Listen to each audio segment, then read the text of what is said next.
Welcome to Crazy Horse Chronicles. So today we're asking you to visualize a profoundly jarring scene.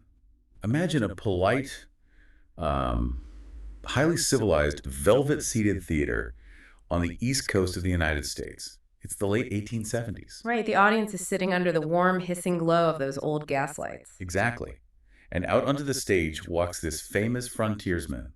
He delivers a melodramatic line of dialogue, and then he holds up a prop for the cheering crowd. But it isn't a theater prop. It's not made of canvas or horsehair. No, he is holding up the actual, physical, dried scalp of a human being.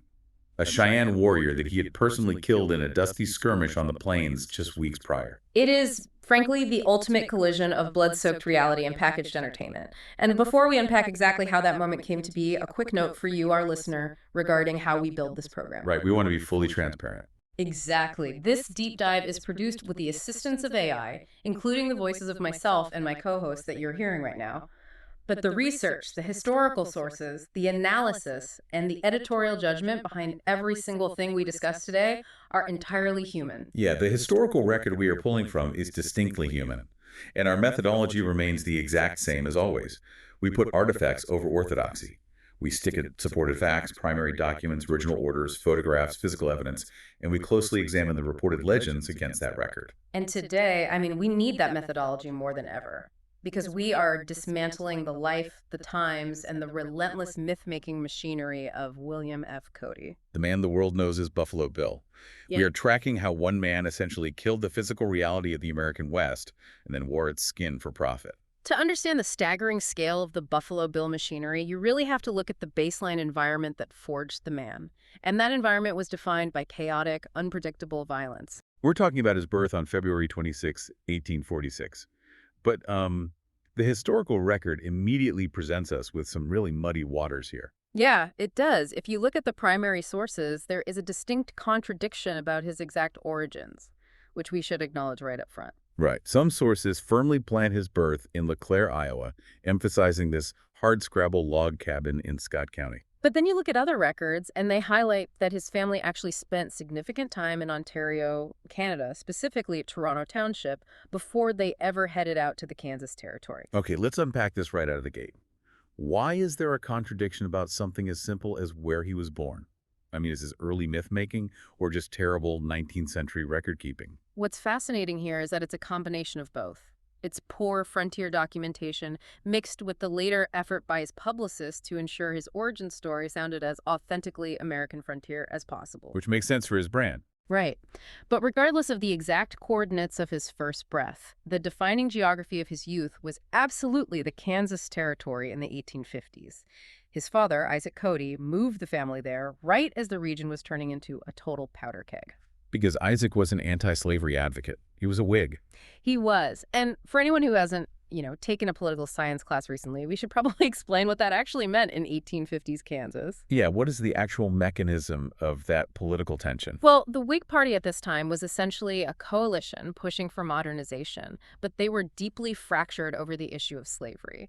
And Kansas in the 1850s was the front line of this war. Because of the Kansas-Nebraska Act of 1854, right? Exactly. It basically repealed the Missouri Compromise. It said that the settlers of a territory could decide for themselves whether to allow slavery, a concept called popular sovereignty. So you had a massive influx of militant pro-slavery settlers from Missouri and then staunch anti-slavery abolitionists all just pouring into Kansas. Right, trying to sway the vote through sheer intimidation and violence. This is why history calls it Bleeding Kansas.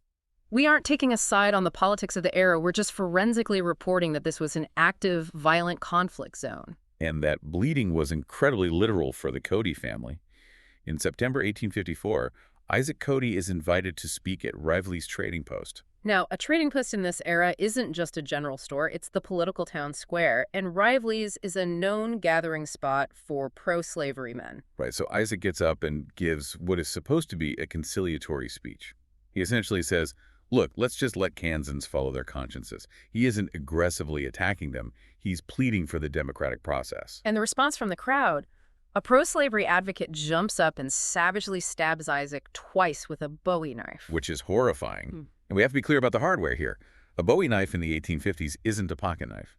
No, not at all. It is a massive, heavy, fixed-blade weapon designed specifically for close-quarters butchery.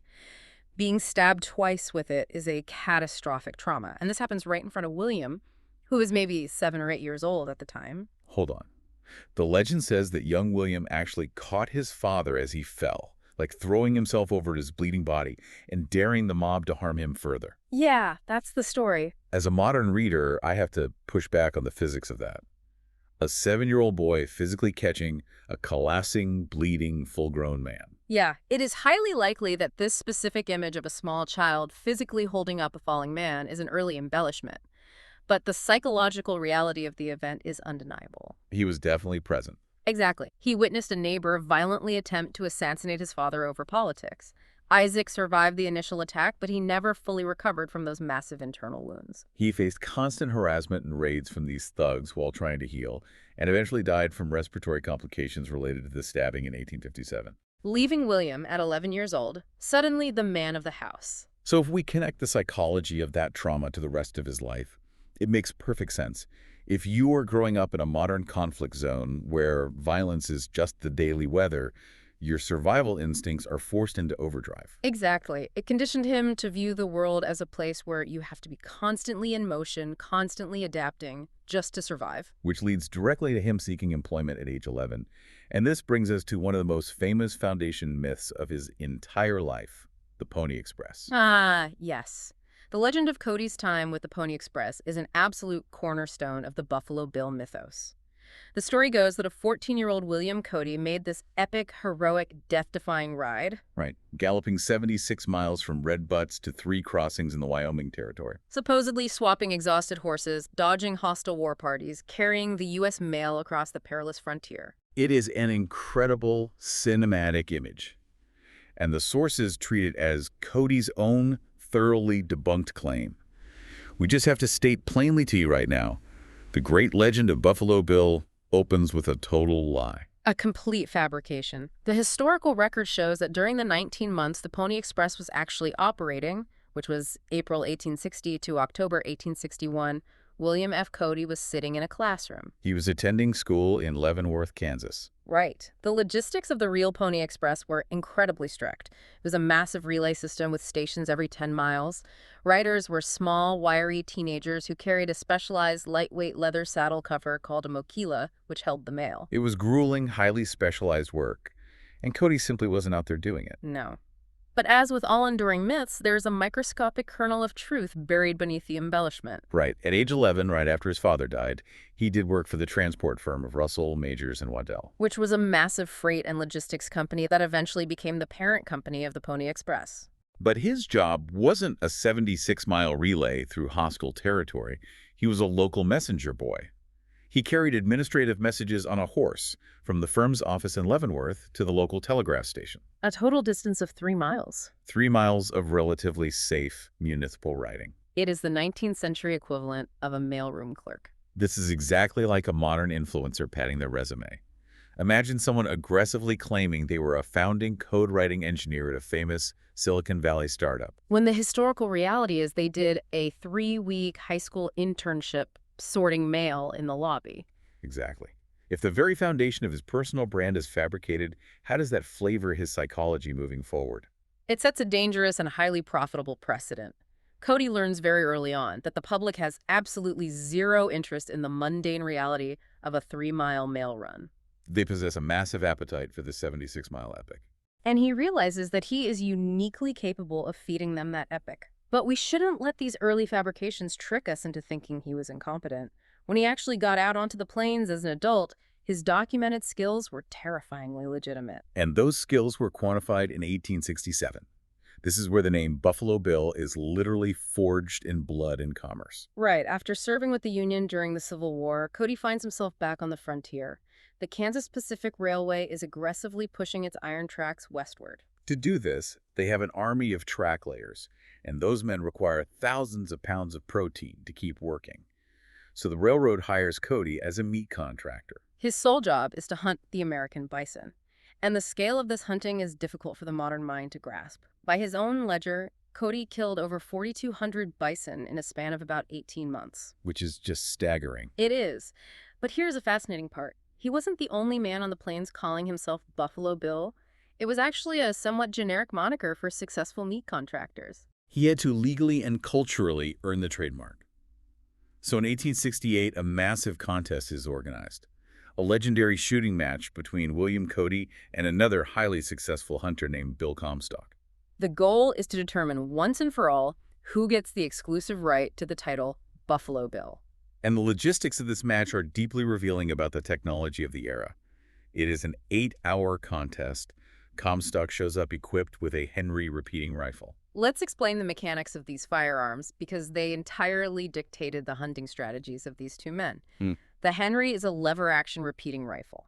Right. It was a revolutionary piece of technology for the 1860s because it holds 16 rounds of .44 caliber rimfire ammunition in a tubular magazine, so Comstock can shoot very fast. But the .44 caliber bullet is relatively light. When you are firing at a 2,000-pound bison, a .44 caliber round often won't drop the animal instantly. Unless the perfect vital shot. Yeah. So because of his gun, Comstock has to ride up behind the herd, essentially chasing them, firing rapidly, and dropping animals over a scattered, chaotic 3-mile trail.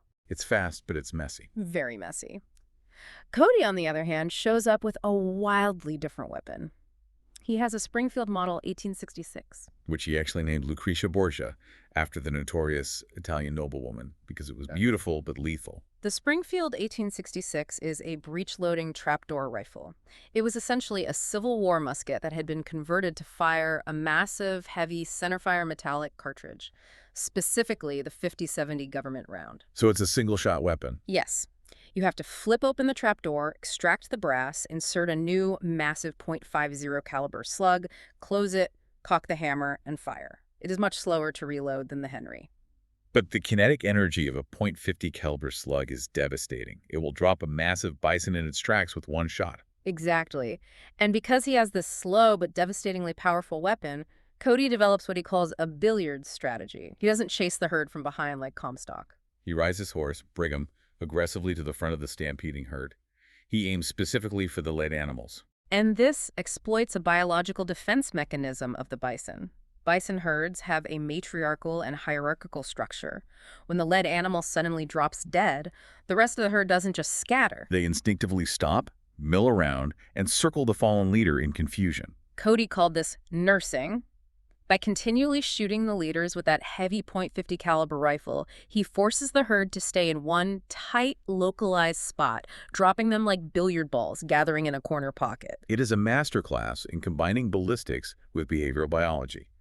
Now, we have to acknowledge on air that our sources actually disagree on the exact final score of this 8-hour slaughter. Yes, they do. The Wikipedia record claims Cody won the match 68-48.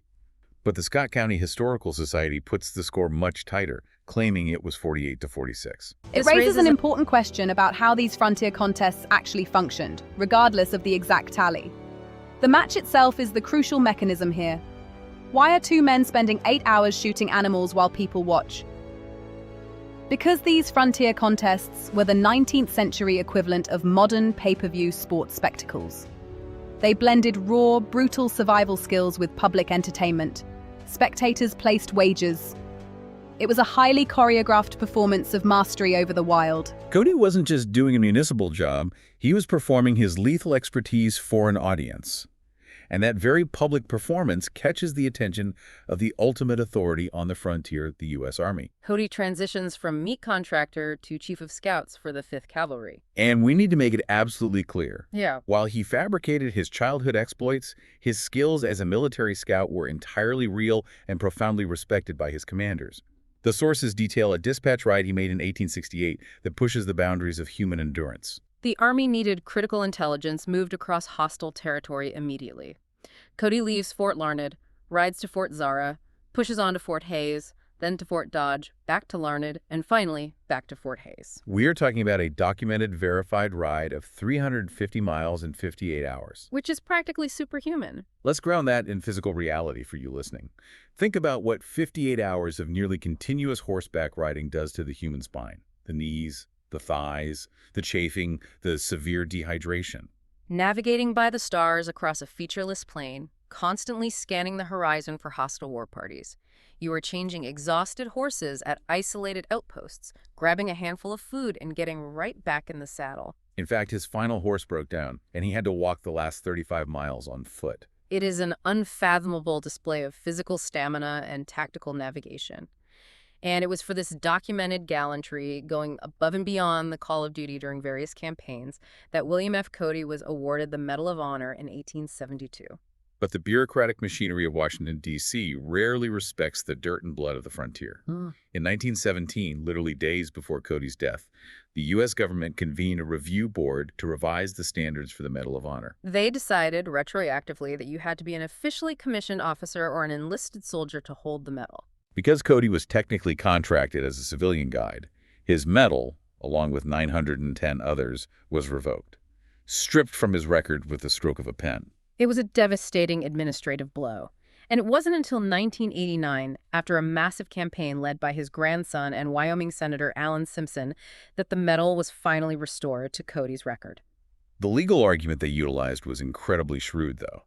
They argued that civilian scouts on the frontier were, for all practical purposes, the functional equivalent of officers. Wait, explain that. How does a civilian guide equate to a military officer in the eyes of a review board a century later? Because of the mechanism of their employment, these scouts provided highly valued reconnaissance that dictated troop movements.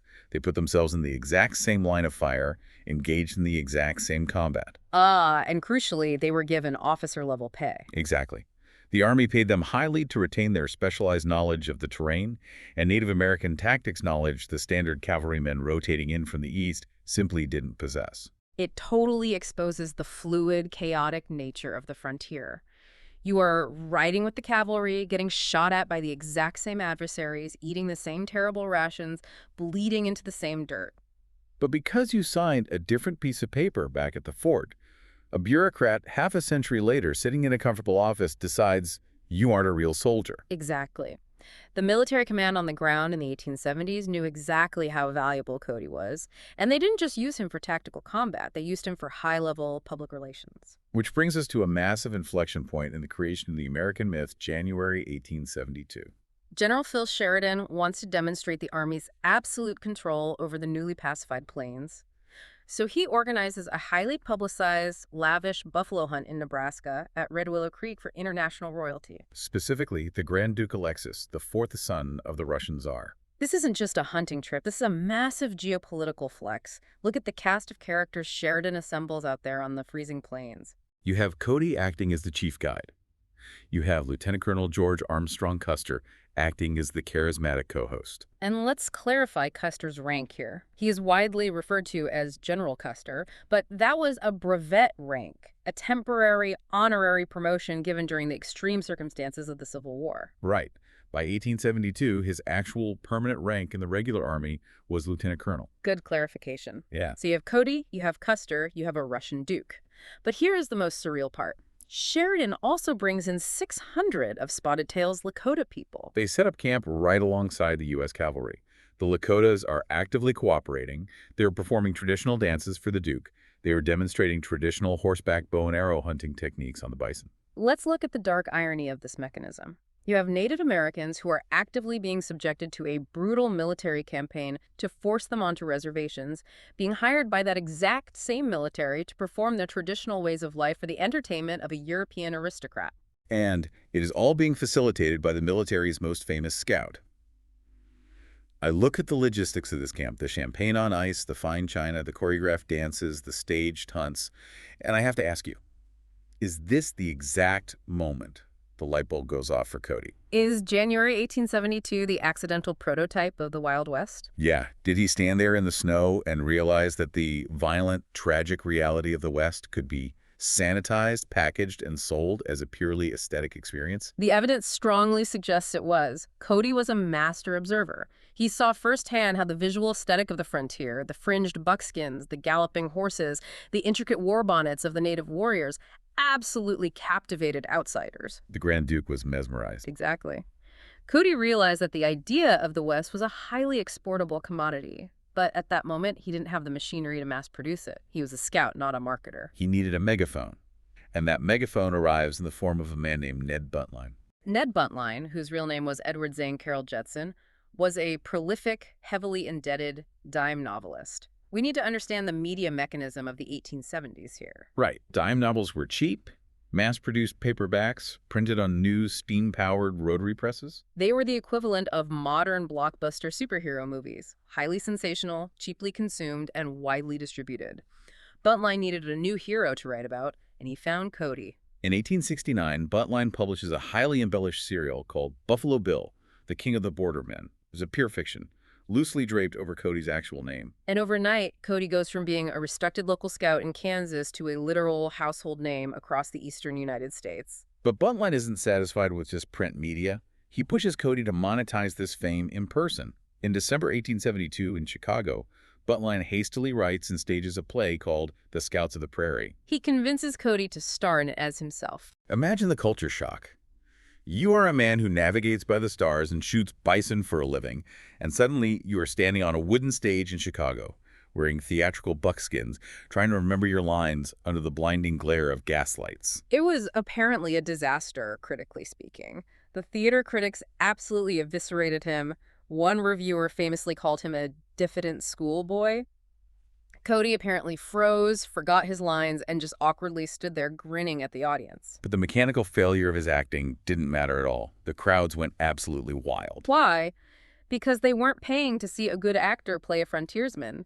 They were paying to share oxygen in a room with the actual Buffalo Bill. They wanted the proximity to the real danger he represented. And this launches one of the most bizarre psychological dichotomies of any American historical figure. Cody begins living a literal double life. By winter, he is in polite society. He is in theaters in Chicago, New York, and Boston, wearing costume buckskins, reciting terrible dialogue, and pretending to shoot prop guns. But by summer, when theater season ends, he goes back out onto the plains. He puts on his actual buckskins, picks up his actual Springfield rifle, and works as a lethal, active Army scout in the grueling Indian Wars. If we connect this to the bigger picture, it is a perfect, self-sustaining feedback loop of authenticity. Think about the mechanics of this. His real-life scouting exploits during the summer gave him the undeniable credibility that sold out theater tickets in the winter. And his massive, continent-wide theater fame in the winter made him a legendary, larger-than-life figure to the military and the public when he returned to scout in the summer. He is playing himself on stage and then going out into the real world acting like the character he plays on stage. The line between William F. Cody, the human being, and Buffalo Bill, the intellectual property, begins to dissolve entirely. And nothing illustrates that terrifying blurring of reality and theater more vividly than the events of the summer of 1876. 1876 is a massive year in American history. Cody is out scouting mid-season when the news hits the frontier like an earthquake. Lieutenant Colonel Custer and elements of the 7th Cavalry have been entirely wiped out by a coalition of Lakota and Cheyenne at the Battle of the Little Bighorn. Now, for you listening, we are keeping this specific section tight. The Little Bighorn is a massive historical event with its own deeply complex mechanics. We are treating it right now strictly as a news event that impacts Cody's timeline. If you want the full breakdown of that battle, subscribe and ring the bell. And check the description for our companion deep dive, where we go incredibly deep into the conflict. For Cody, this news isn't just historical, it is deeply personal. He knew Custer intimately. They had hunted together at Red Willow Creek. Shortly after the news of the massacre breaks, the Army is on high alert. Cody is scouting for the 5th Cavalry, and they are trying to intercept a band of Cheyenne who are attempting to join the larger hostiles. This leads to a skirmish at a place called Warbonnet Creek in Nebraska. And this skirmish at Warbonnet Creek is where the theater and the frontier violently smash into each other. During the engagement, Cody rides out ahead of the troops and engages in a one-on-one duel with a Cheyenne sub-chief. We need to correct the historical record immediately here. For over a century, dime novels, history books, and Hollywood films have referred to this warrior as Yellow Hand. That is forensically incorrect. It is a mistranslation that calcified into myth. The warrior's name was Hayaway, which correctly translates to yellow hair. The duel itself is brief and brutal. Cody's horse steps in a prairie dog hole and goes down.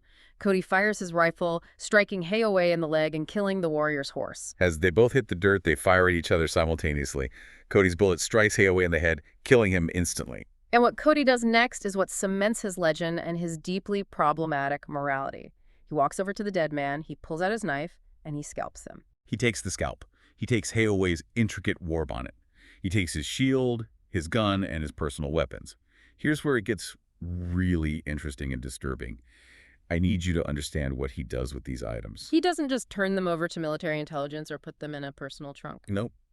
A few months later, that fall, Cody returns to the East Coast to launch his new stage play, titled The Red Right Hand. In the climax of the play, Cody reenacts the duel. And as a stage prop, he pulls out the actual physical scalp, the actual Warbonnet, and the actual weapons of the man he just killed, and he holds them up for the theater audience. It carries a staggering moral and psychological weight.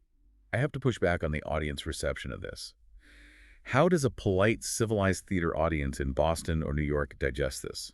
It's hard for us to fathom. They are wearing suits and evening gowns, buying tickets to watch a man hold up the physical, decomposing remains of another human being he had murdered in the dirt just weeks prior. It proves a deeply uncomfortable truth about the 19th century American psyche. To those audiences, Native Americans weren't quite conceptualized as human beings in the way they viewed themselves. They were seen as dangerous elements of a savage landscape that needed to be conquered, categorized, and displayed. The scalp wasn't seen as a human tragedy. It was seen as the ultimate macabre artifact of authenticity. It was proof that the violent conquest of the West was real and that they were safe from it. And this intense, insatiable hunger for authenticity from the public leads directly to the massive leap Cody takes in 1883.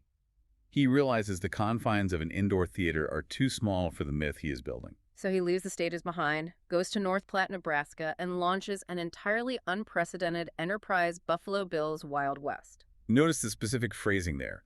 It was never officially billed as Buffalo Bill's Wild West Show. Cody was absolutely adamant about omitting the word show from all marketing materials. He wanted to maintain the absolute illusion of reality. He wasn't putting on a play. He was presenting a massive outdoor exhibition of true Western life. Let's talk about the logistics of this operation, because the mechanism of moving it is just mind-boggling. This wasn't a circus with a few tents. This was a traveling, self-contained city. We are talking about upwards of 650 personnel cowboys, Native American performers, vaqueros from Mexico, sharpshooters, roustabouts, cooks, and musicians. They carried hundreds of animals, including a massive herd of horses and a private herd of actual American bison. To move this massive enterprise across the country, they required 2 complete 50-car trains. They moved with the precision of a military campaign, loading and unloading this entire city in hours. Which was only possible because of the recent standardization of railroad gauges across the United States. And the acts they performed in these massive outdoor arenas were master classes in myth-making. They reenacted Pony Express rides. Which is incredibly ironic, given that we know Cody had a completely fabricated relationship with the Express. Right. They staged massive, chaotic stagecoach ambushes, complete with blank ammunition and pyrotechnics. They performed terrifying attacks on settler cabins, where the native performers would circle the cabin, and Cody would invariably ride in at the last minute on his white horse to save the day. They were selling the overarching claim of total authenticity. They were literally writing the visual language of how the West was won in real time. But while Cody was the anchor and the mastermind, he was a smart enough producer to know he couldn't carry a 3-hour arena exhibition alone. He needed co-stars. And in 1885, he finds his greatest co-star, Annie Oakley. Annie Oakley, born Phoebe Ann Mosey, a peerless sharpshooter from Ohio. She joins the Wild West and very quickly becomes its biggest star right alongside Cody. Her act was astounding. She could shoot a cigar out of her husband's mouth or split a playing card edge-on from 30 paces. Now, looking at the historical sources, there is a distinct contradiction regarding her exact tenure with the Enterprise. Many historical claims and older biographies love to state smoothly that she was with the exhibition for 17 straight years. But the reality is much messier, right? Exactly.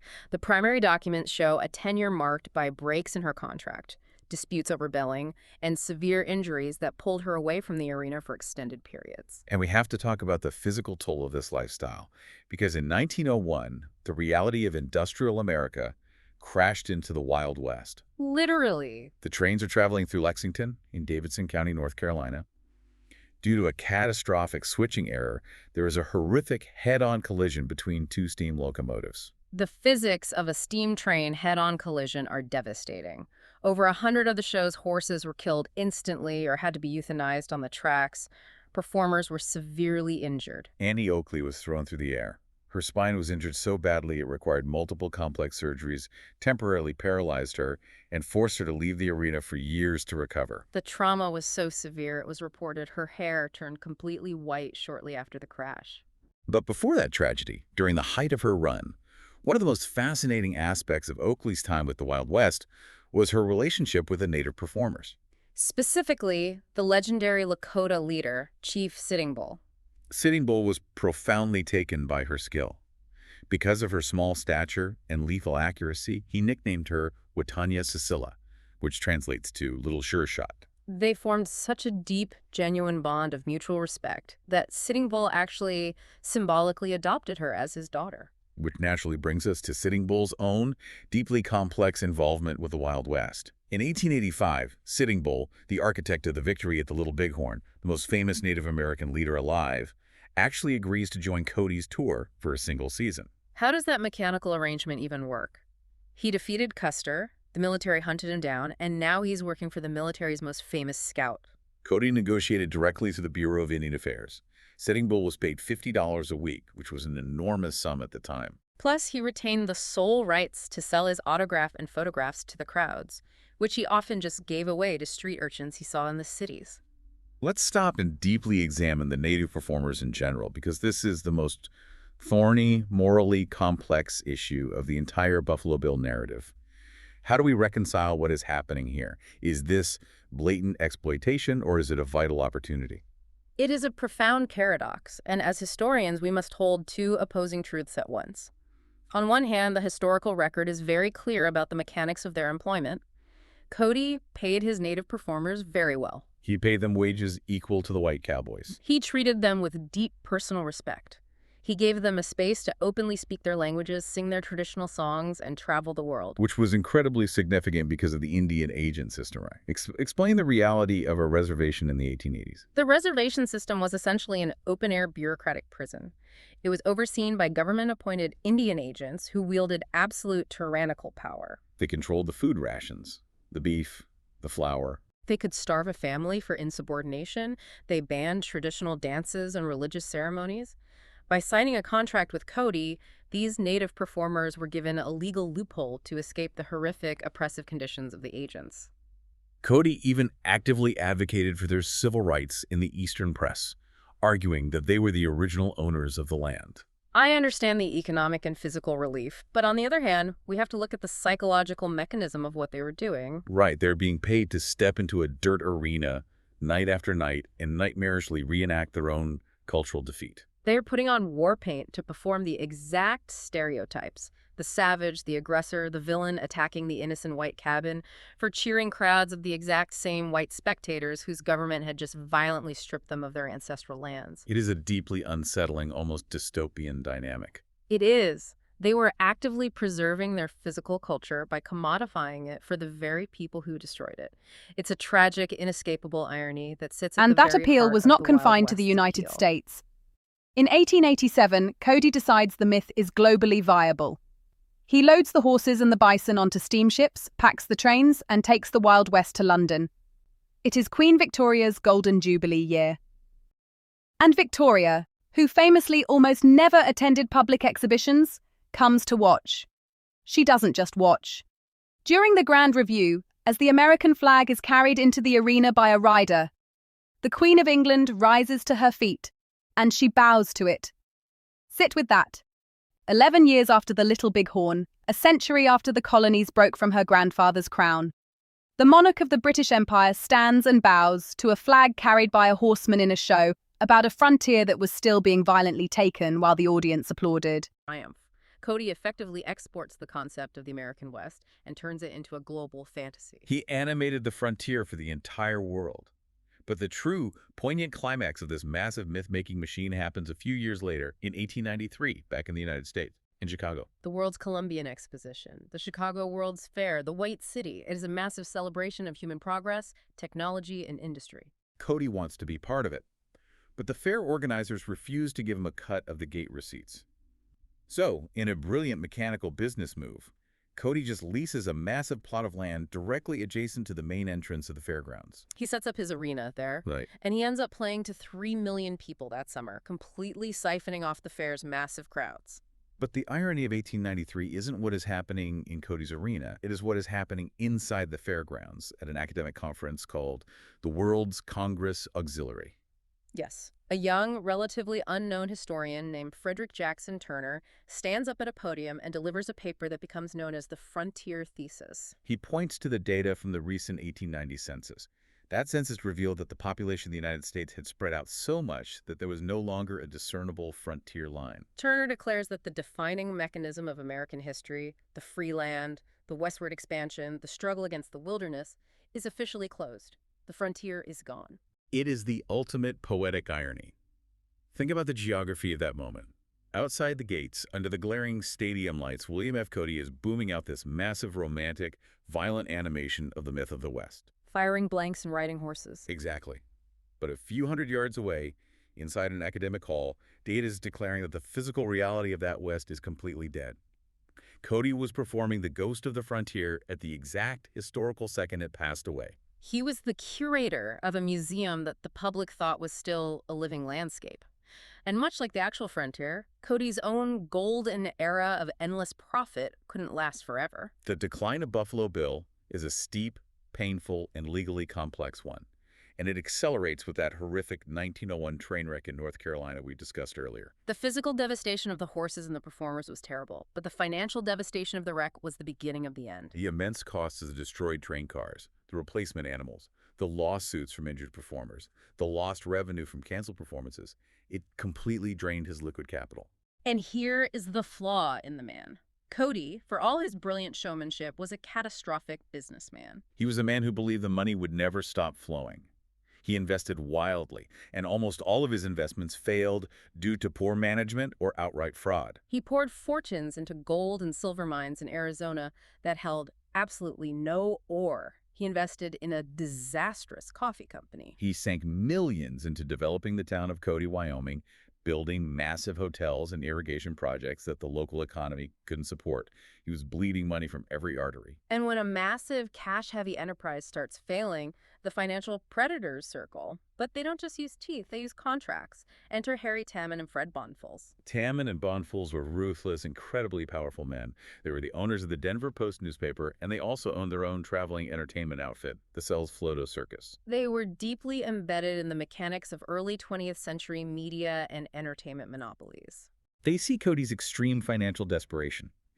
He needs cash to keep the trains moving. So Tammen and Bonfils offer him a loan. But they don't just act like a bank, they act like historical loan sharks. They structure a predatory contract where the collateral for the loan is the Wild West exhibition itself, the physical assets, and the brand name. They systematically tied him up in legal knots. When the operation inevitably failed to hit the exorbitant revenue targets required to service the debt, Tammen and Bonfils legally outmaneuvered him. In 1913, in Denver, Colorado, they foreclosed on the loan. They seized everything. They legally repossessed the massive canvas tents, the customized wagons, the animals, the train cars, and most importantly, the intellectual property of the brand itself. They literally took the machinery of the legend away from the man who lived it. So what does this all mean?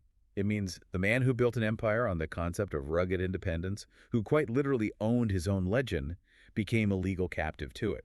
In his twilight years, the great Buffalo Bill, the most famous man on earth, was reduced to a tired, indebted, hired hand. To pay off his remaining debts, he was forced to tour under other men's banners. He rode in the arena for Major Lily's Pawnee Bill show. He was trotted out for the Miller Brothers 101 Ranch show. He also tried to desperately pivot to new technology to recoup his fortune.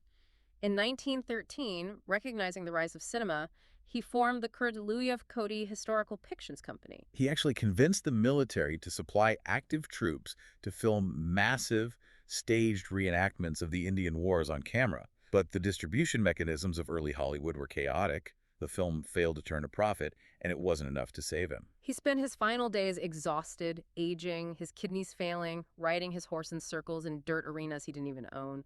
But we should look closely at his mindset in these final years, because the sources offer some documented, highly revealing statements he made late in life regarding the Indian Wars, and participated in. And let me clarify for the listener, we are not going to invent any convenient Hollywood-style deathbed regrets here. We stick strictly to the documented text. In his later years, Cody stated firmly on the record, Every Indian outbreak that I have ever known has resulted from broken promises and broken treaties by the government. It is a stark assessment from a man who helped execute those policies. He had spent his early life fighting Native Americans and his later life employing them. He understood better than almost any white man of his era the fundamental mechanical injustice of the reservation system and the deeply cynical nature of the broken government treaties. Cody died in Denver on January 10, 1917, at his sister's house. Knowing the end was near, he'd been baptized into the Catholic Church just the day prior. But even in death, the relentless machinery of his legend refused to let his body rest, because there was an immediate, bitter, highly public fight over his bones. Cody had explicitly dictated in his will that he wanted to be buried on Cedar Mountain, overlooking the town he had founded and poured his fortune into, Cody, Wyoming. He wanted to look out over the Bighorn Basin. But remember Tammen and Bonfils, the ruthless Denver businessmen who ruined him financially. Yeah, they weren't done exploiting him. They saw his physical corpse as the ultimate permanent tourist attraction for Colorado. They conspired with Cody's estranged widow, Louisa. Now, Cody and Louisa had a terrible relationship. He had publicly and disastrously tried to divorce her years earlier, which failed and humiliated them both. Tammen and Bonfils manipulated Louisa, likely with financial incentives, to challenge the will. They maneuvered the legal system to have him buried on Lookout Mountain in Colorado right outside Denver. The people of Cody, Wyoming were absolutely furious. Rumors swirled that Wyoming citizens were organizing an armed raiding party to cross state lines, break into the mortuary, and steal the body back. The threat of grave robbing was so credible that when they finally buried him on Lookout Mountain, the authorities poured massive amounts of solid concrete over the casket inside the vault to ensure his bones could never be extracted. Two towns, one in Wyoming, one in Colorado, literally fought over his physical corpse. As the entire 19th century had fought over the meaning of his story, these municipalities fought over the legal rights to his bones. It was a perfectly tragic, highly fitting end for a man whose physical reality and legendary brand had become entirely separate commodities. The man belonged to the earth, but the intellectual property of Buffalo Bill belonged entirely to the public. It forces you to step back and look at the sheer scale of the arc of his life. From a traumatized boy catching his stabbed father in bleeding Kansas, to a teenage messenger, to a lethal scout, to the architect of a global entertainment empire, to a broke old man buried under concrete on a mountain he actively didn't choose. Which leaves us with a lingering question, a massive biological and historical paradox that the records simply cannot neatly resolve. It has to do with the primary symbol of the West, the American bison. Let's look at the mechanics of what he actually did. William F. Cody, in his youth, acting as a meat contractor, personally slaughtered thousands upon thousands of bison.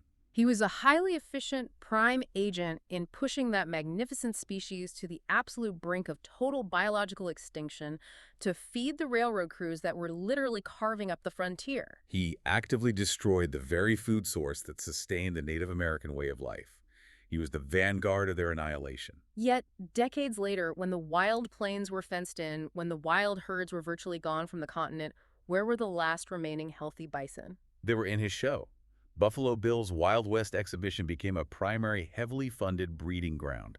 By capturing a private herd, breeding them, and hauling them around the world in those 50-car trains to perform in his arenas, Cody inadvertently protected a vital genetic pool of the species. When conservationists finally realized the bison were almost gone, they looked to Cody's herd to help repopulate the national parks.